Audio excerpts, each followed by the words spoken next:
Okay. No, it's not made for kids. Are we live? We're Yeah, live. we're live. Oh my gosh. Okay. So, hi.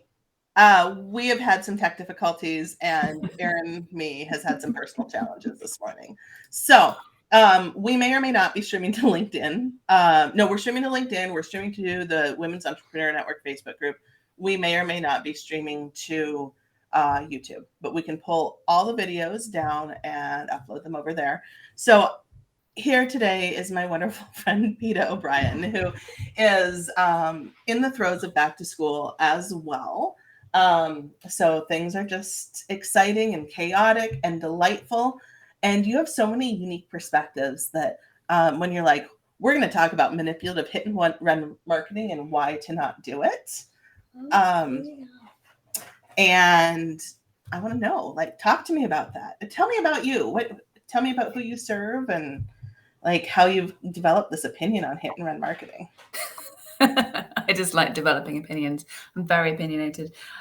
So I am a nurturing copywriter and messaging strategist, and I help health and wellness businesses build authentic relationships with their audience, so that they can get loyal fans and advocates and people who kind of come back for more. So I am the opposite of hit and run marketing, sales emails with big red banners that say buy my stuff, because it's really good, even though you've not heard from them for like the last 2 weeks. So I have been doing this for 2 years now, coming up to my 2-year freelance anniversary. It's very exciting. But I was, beforehand, I was a youth worker. So like a social worker, but with teenagers. So a lot of my perspectives on connections and relationships come from working with really, really skeptical teenagers for like 15 years. So it's the same process. It's like really, really skeptical consumers or businesses. Mm-hmm. Yeah, pretty much. So teenagers don't like believe anything that you tell them, and they're not really interested in you, and they don't really know why you're talking to them in a skate park, which is fair enough.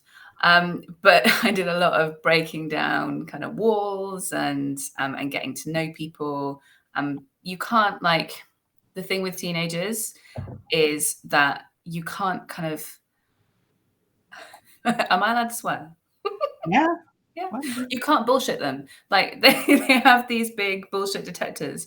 Like they know when you're not being authentic. They know when you're just like trying to be cool. And I was always really bad at being cool when I was a teenager. Fine, go watch Bluey. It's fine. Yeah. Yeah. So they've got like this massive bullshit detector. So you've got to be authentic, and you've got to work out a way of making those connections as yourself. And that helps break down those walls and that skepticism. And I've taken all of those skills that I learned with those teenagers and taken them across to help businesses relate and connect to really skeptical audiences, because like we're all getting much more kind of like, we know what's going on in the online space.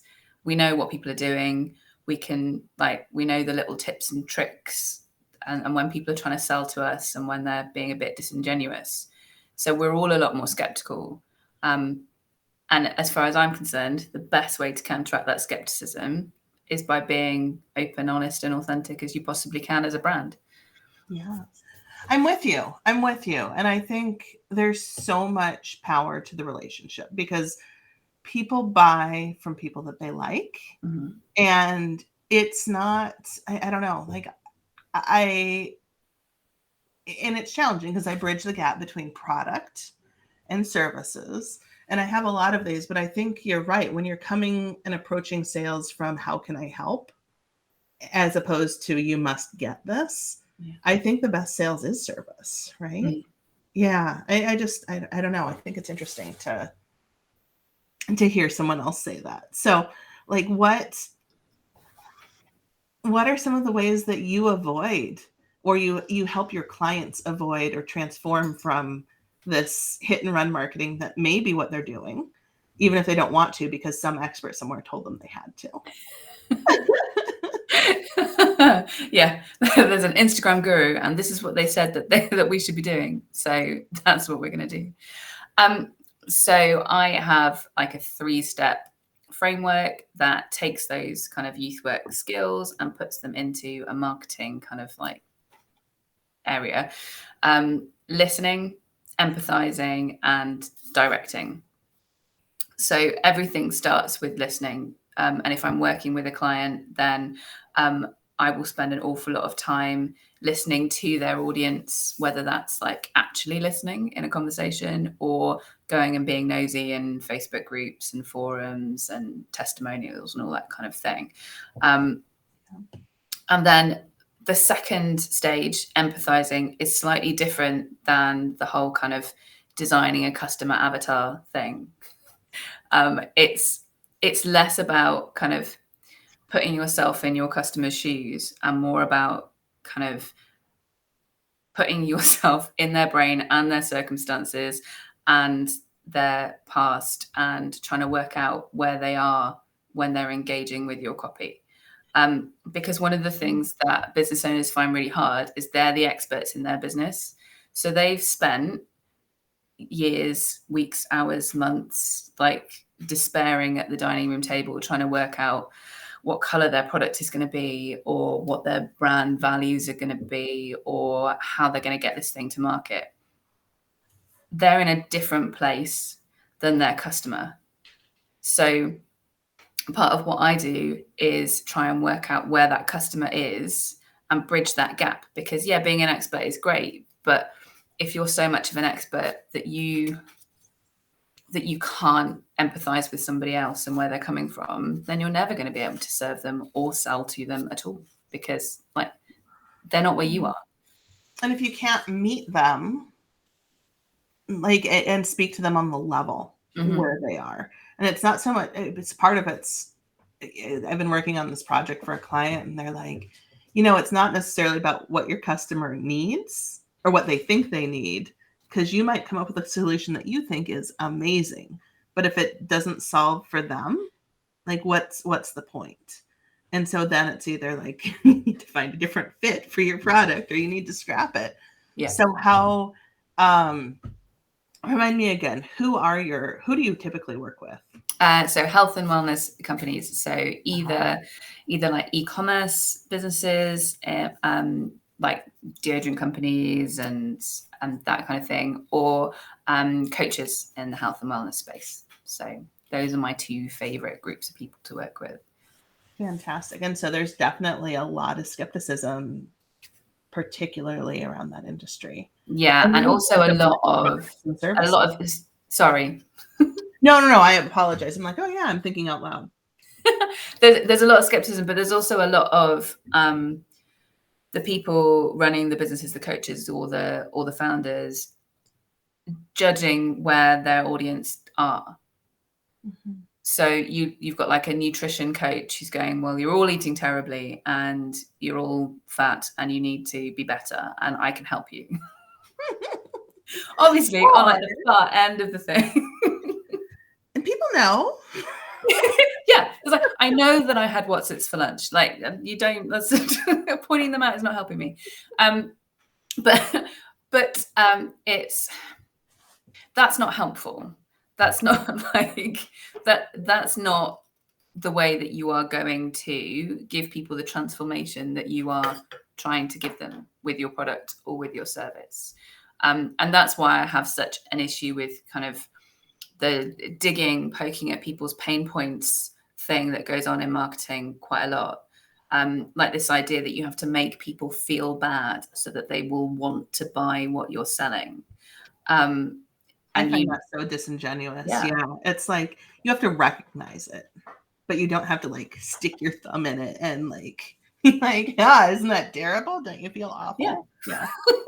Because they know, and like that's not gonna kind of endear you to them. That's just gonna make them feel bad. And like nobody makes a commitment that is gonna last purely through somebody making them feel bad.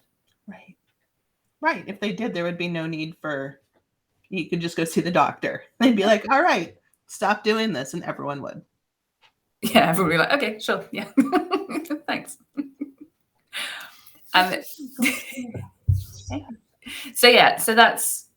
So I've got listening, empathizing, and then directing is the last part of my like little framework. And that is less about poking at people's pain points and less about telling them what to do and more about kind of you've empathized, you've heard their problem, you've empathized with how it makes them feel, and now you are looking at that problem from a slightly different perspective that shows them a different path to go down. You're directing them down that path rather than going, this is your only solution.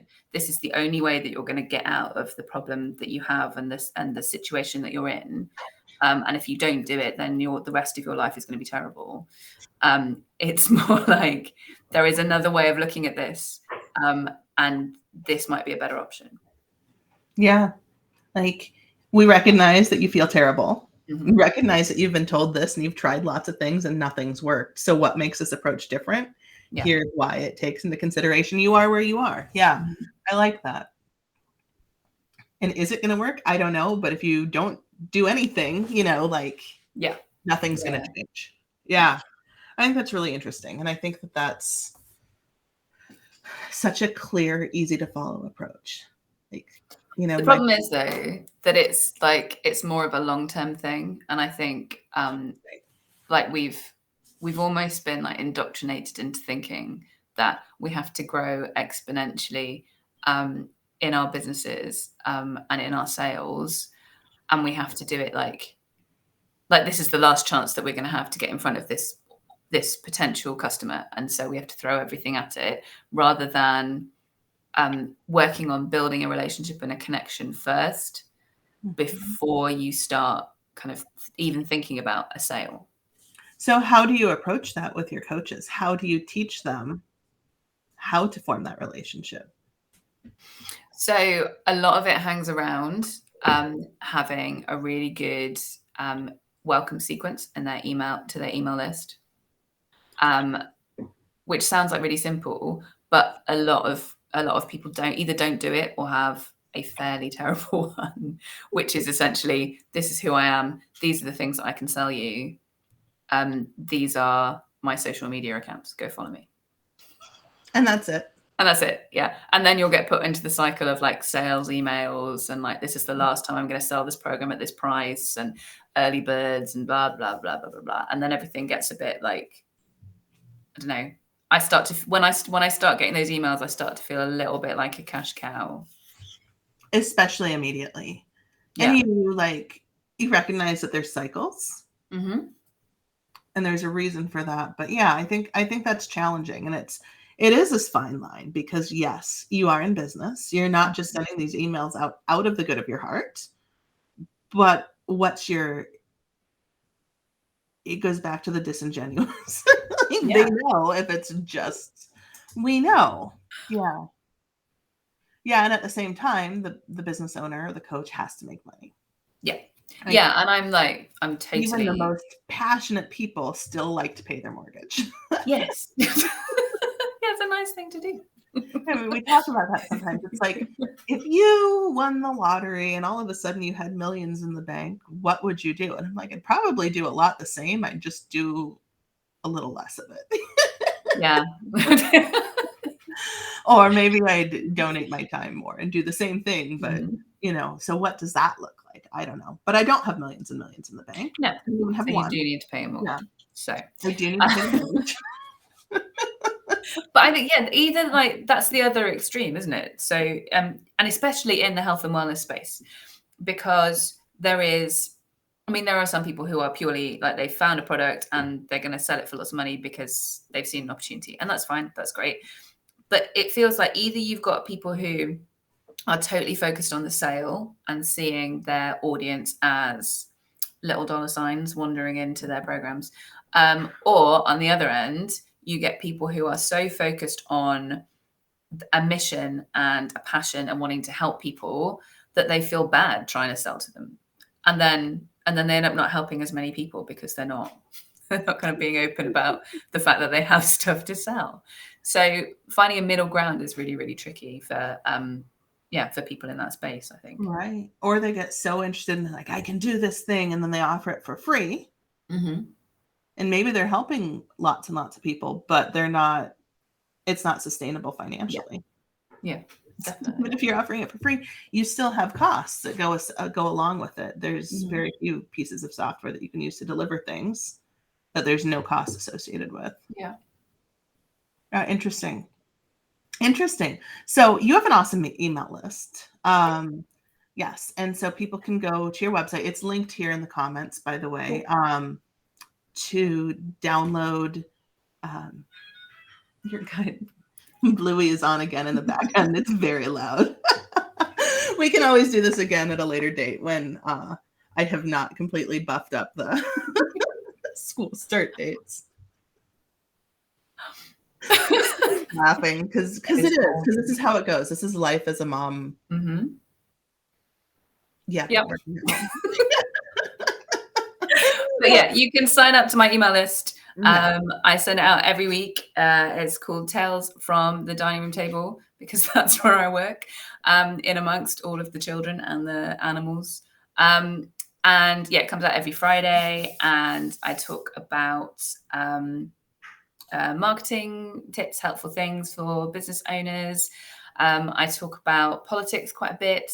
Yes, and we're going to talk about that in a minute too, because you have this awesome approach and you have such strong opinions, but you're able to share them in a way that is extremely, I don't even know, it's not off-putting. It's like, this is what I think. And you just talked about this recently. It was in the Copywriter Club Facebook group, and I wasn't able to catch it because summer break around here. But can you talk about that a little bit? Like, what is your approach, and how do you like stay true to those opinions without having, how do you build that confidence to do that? Yeah.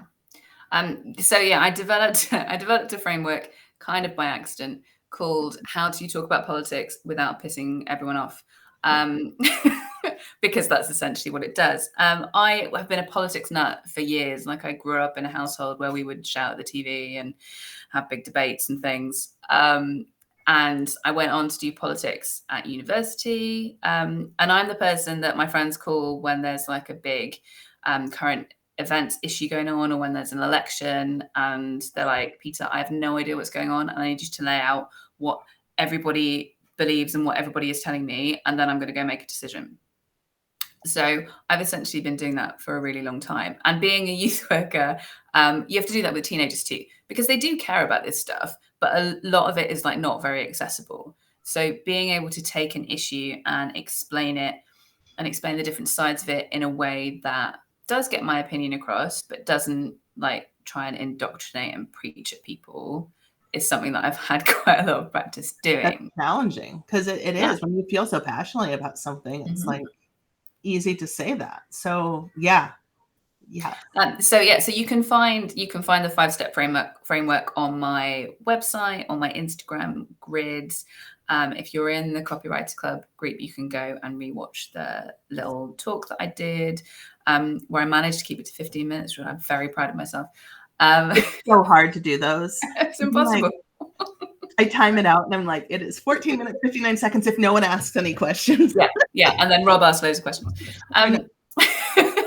But the thing is, I spent quite a long time over the last like 6 to 12 months. There's been a lot of like shit going on in the world. And a lot of people that I talked to in the online business space had no idea how to deal with it. Like, because initially people would say, okay, something terrible has happened. I'm going to stop my normal marketing things, activities that I was doing, and I'm going to step away for a bit and just kind of give people time, blah, blah, blah, which is fine. But then a new thing would happen every week. And like, at some point you have to decide like whether you are just going to pick up your Instagram passwords and like go home, because like there is always going to be something else that happens. So either you don't market at all, or you find a way of marketing that is empathetic to everything that's going on in the world. And the only real way of doing that is to kind of acknowledge it and engage with it, and not in a way that throws it in people's faces, but just in a way that kind of acknowledges that we're not, like, our businesses are not in a vacuum. Like, they don't exist in this tiny little island. Our businesses are affected by everything that's going on around us, and our customers and our clients are affected by the things that are going on around us. And to completely ignore them makes you seem, I don't know, ignorant is a harsh word, but and it's probably the wrong word. Callous. Callous and a little bit naive, I think. But I don't think that's what people mean to do. I think they're just nervous about moving into that space and adding that into their business. But like you said earlier, people buy people, and our values and our politics are part of us. And when when our customers and clients are deciding who to spend their money with and who they want to spend their time with, which communities they want to be part of, they want to know that our principles and our values align with theirs. That's part of how they make their decision. And so it should or be at least they're not in direct contradiction. Yes, exactly. Yeah. We don't have to completely agree. And I think it's almost impossible to with all these different issues that are going around. But there has to be some level of alignment, I think. Yeah, and I think that's interesting, you know, and I think back to when Russia first invaded Ukraine in February. I was like, it happened the day I was trying to close doors to my program. Oh, wow. And it was like, I can't send out the email that I was going to send out today. Here's what it is. You're not going to get anything from me. I'm pausing everything. If you want to buy it, great. If you don't, great. No big deal. I'll send you an email tomorrow. You have until this date to start.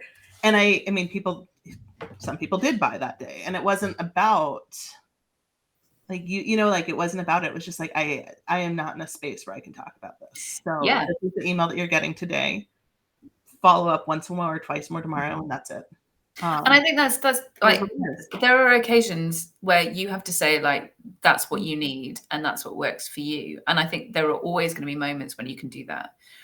But I just, over the last year, like, I've noticed, like, you can't do it every time. Otherwise you might as well just like not have a business.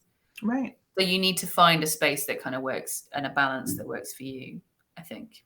But yeah, so that's what I'm exploring at the moment. I've got a focus group later this afternoon with a bunch of lovely business owners who are helping me work out how I can use that framework to best serve founders and business owners. So yeah, watch this space. Who knows what it will turn into. I think that's so cool. And I think it's so cool that you're focusing on that, because I think there's a distinct need, not just with health coaches, but I think with every business, because it is this, as you've said, it's this temptation to just be like, oh, well, we can't say that. We can't say this. But I think maybe that goes back to the core values. And even though that doesn't necessarily affect where your customer is right now, which is we also talked about, but I think it's by defining what those are, you can also say, these are the things I'm going to respond to. Mm-hmm. And it's almost like having a crisis communications plan within your business. And it doesn't have to be long or complicated, but it's like, this is how I'm going to respond to things. This is more or less the script for acknowledging, sharing resources, moving on. Yeah, it's interesting. Sorry, there's another project I've been working on where a client asked me to create a crisis communication. Oh, cool. And I'm like, this is awesome, except what's the crisis that we're planning for? Like, how do you plan for that? Yeah. When it could be like any number of a million different things that are problematic based on what they stand for. Yeah. Yeah. Oh, that's so cool. Okay. Well, thank you for this. You've just given me solutions for and answers for this other thing that I'm working on. But yeah, like I think it's so cool. And I want to talk more about this. And I actually have some follow-up questions after we wrap that are completely and totally related, but not related to this. But I want to say thank you so much for coming on today. Thank you for dealing with my tech hiccups and difficulties. I always enjoy our conversations, and I feel like we haven't had enough of them, and we need to have more. We do need to have more. And it's just a matter of finding time. So Again, Peta, your website information, all your social handles are in the comments. I'll go ahead and update it with the link to the Copywriter Club talk so that you can share people can go in and take a look at the framework as well. So thank you very much. Thank you, and have a wonderful, wonderful day. This 30 minutes goes by so fast. I know. Fast. All right, hitting stop now.